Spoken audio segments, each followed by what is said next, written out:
దీనికి నువ్వే ముఖ్య కారకుడి. ఇందాక రచన అన్న చెప్పాడు కదా, ఈ సినిమా చూసొచ్చిన తర్వాత నాకెవరు ఫోన్ వచ్చింది అని చాలామంది ఆశ్చర్యపోయారు. నాకు మా ఫ్యామిలీ దగ్గర నుంచి రాలేదు, నాకు మా టెక్నీషియన్స్ ఆర్టిస్టుల దగ్గర నుంచి రాలేదు, ఒక్కళ్ళ దగ్గర నుంచి వచ్చిందండి. అదే బ్రహ్మానందం గారు.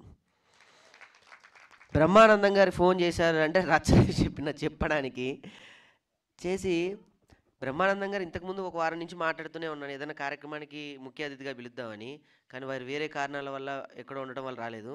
ఇలా ఫోన్ ఎత్తారు బ్రహ్మానందం గారు.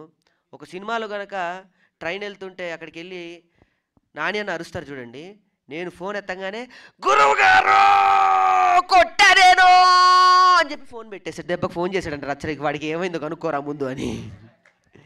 నా అరుపు ఆ రకంగా బహుమానంగా బ్రహ్మానంద సార్కి ఇవ్వటం జరిగింది. ఎందుకంటే మా కామెడీ కులానికి ఆయనే పెద్ద, ఆయన హాస్యబ్రహ్మ కాబట్టి.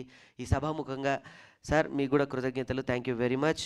దాని తర్వాత ముఖ్య అతిథి, తను ముఖ్య అతిథి అని మాట్లాడాలంటే, ఈ సినిమా ఇక్కడ వరకు ఉంది అని అంటే అన్నలని చెప్పాలా లేకపోతే నా గాడ్ ఫాదర్స్ అని చెప్పాలో తెలియదు. ఎక్కడికి రారు వాళ్ళు, మీడియాని నడిపించేదే వాళ్ళు, మీడియాని మొబిలైజ్ చేసేదే వాళ్ళు. చిన్న సినిమా అయినా పెద్ద సినిమా అయినా భుజాల మీద వేసుకొని మేమున్నామని చెప్పేటువంటి మా శేఖర్ అన్న, వంశీ అన్న, please thank you very much అన్న.